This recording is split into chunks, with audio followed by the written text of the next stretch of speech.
Sir moving on, ये बताइए इसके साथ साथ हाफजाबाद का एक अफसोस तरीन वाक़या है जिसमें मियाँ बीवी के साथ ज़्यादती की गई। उस हवाले से बताइए मज़ीद डेवलपमेंट क्या है इस केस में? देखें, ये बड़ा अजीब हाफिज़ाबाद में वाक़या आपने पहले भी जो है रिपोर्ट किया है। और ये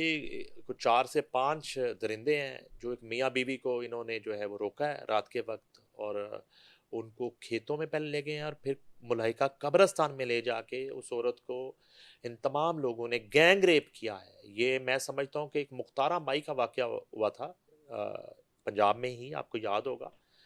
तो और उसके बाद ये शायद जनूबी पंजाब का वाक़या था, और उसके बाद ये खौफनाक वाक़या है हुँ, हाफिज़ाबाद का जो वाक़या है। अच्छा, उसमें ये है कि अब तक की जो सूरत हाल है, मैंने आपको पहले भी बताया कि जी। 3 जो मौका पर मौजूद दरिंदे थे उन वो इनकाउंटर में मारे गए, और ये बहुत बड़ी एक अचीवमेंट थी, सक्सेस थी हाफिज़ाबाद पुलिस की, डीपीओ हाफिज़ाबाद की। मगर अब एक बड़ा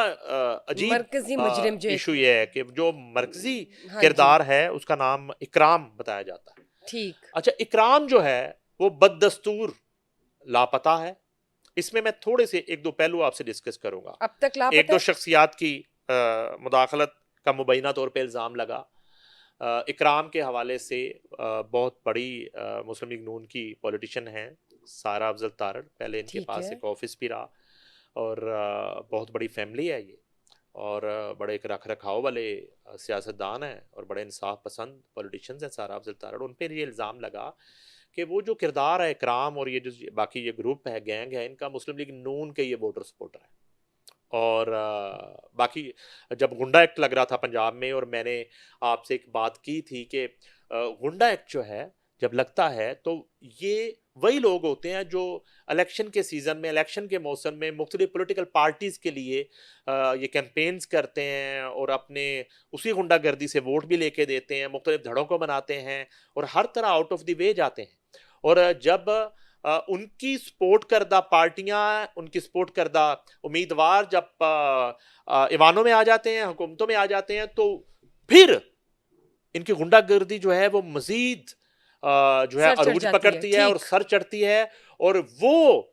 जो नुमाइंदे होते हैं हुकूमती, वो फिर इनको मजबूरन सपोर्ट भी करते हैं कि आइंदा फिर इलेक्शन आना है, और इनके जरिए जो है उन्होंने ऐसे अपने करैक्टर्स की हलकों के ज़रूरत अंदर पड़ती है इन्हें, एग्जैक्टली जरूरत पड़ती है ठीक। पंचायतों में और अपनी बहुत सी चीजों में। तो इस तरह का इल्जाम जो है वो सायरा बीबी पे की लगा, तरफ सायरा जा अब्दुल रहा है, तारड़ ठीक, पे। ठीक, ठीक। मगर बड़ी मेरे लिए ये एक अच्छी खबर थी कि सायरा अफजल तारड़ साहिबा जो है उन्होंने बड़ा बोल्डली जो है वो इस इल्ज़ाम को मुस्तरद कर दिया। और एक दो मौक़ों पे मीडिया पर्सन्स ने, हमारे साफ़ी कुलीग्स ने उनसे सवाल किया कि इस तरह आप पे इल्ज़ाम आ रहा है कि आप जो है वो सपोर्ट कर रही हैं, और आप भी ये मरकजी जो मुलजम है इनके या साथ मुजरम है इकराम, कनेक्टेड है, उसको बचाने की कोशिश करें। तो उन्होंने अब बिल्कुल क्लियर कर दिया अपनी पोजीशन कि उनका हरगिज ऐसे अनासर के साथ, ऐसे जालमों के साथ, ऐसे जाबरों के साथ, ऐसे कातलों के साथ और ऐसे जो है वो गैंग्स के साथ उनका कोई ताल्लुक नहीं। ये बड़ा जबरदस्त। उन्होंने अपना बयानिया दे दिया बीइंग है ए इस मीडिया हवाले हम से। ये एक्सपेक्ट कर रहे थे सारा बीबी से कि वो इस तरह का उनकी तरफ से स्टेटमेंट आएगा कि जब उनका कोई ताल्लुक है ही नहीं और वो कर भी नहीं रही हैं। अच्छा, एक तासुर देने की कोशिश की जा रही थी, जैसे रजब भट्ट केस में मैं आपसे बार बार ये बात कर रहा था कि ये कैसे मुमकिन है कि एक शख्स पे जो है ना इतना खौफनाक मुकदमा है 295A का, और वो आराम से बासानी वो पाकिस्तान आ पाकिस्तान जाता पहुँच है। जाता है। वो उसमें इश्तिहारी भी है, उसमें वो पहले बेल भी नहीं करवाता, वो आराम तो से फिर ऐसे रहा है। और ह्यूमन वो कहाँ चला गया मुदई? उस मुदई को जो है वो जमीन निकल गई, आसमान कहाँ है? वो जिंदा है मुदई। मैंने कहा था आपको कोई हुकूमती शख्सियत है पीछे, तो मैं पहुंच गया उस हुकूमती शख्सियत तक बताइए कौन है वो? जिन्होंने, वो बता दूंगा मैं आपको, वो जिन्होंने इंटरफेयर किया। लेकिन इंटरफेयर इस तरह नहीं किया उन्होंने, फिर बड़े तरीके से फिर परली पार्टी को जो है वो मैनेज किया, और मैनेज करके और उससे जो है वो सुलह करवाई, और सुलह करवा के और जो मुदई पार्टी है उसको जो है वो पीछे हटने पे मजबूर किया, जैसे भी किया। और ये वजह उस एफआईआर में ये हुआ। अब एक वो नई लड़की का केस पड़ा हुआ है, आयशा वो समथिंग का, अब शराफत, उसमें भी कोशिश की जा रही है। वही कि शख्सियत, इसको किस तरीके से टेबल टॉक ठीक हो है, जाए। वो पंजाब की सियासी शख्सियत, वो उसी ठीक। तरह वहां भी कोशिश कर रही है। अब इसलिए फिर इस तरह के मामला होते भी हैं, इन गुंडा अनासर को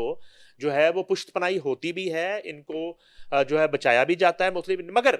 फिलहाल जो है अच्छा सर एक ये बड़ी केस अगर ड्रामाई देखा बयान आया जाए बुशरा इकराम का कोई भाई है वो कोई बैरिस्टर पुलिस है में भी वकील है है और एक या पुलिस में है वकील वो पता नहीं वो पुलिस वाले का दूसरे का बयान मैं देख रहा था वो ये तस्लीम कर रहा वो बड़ा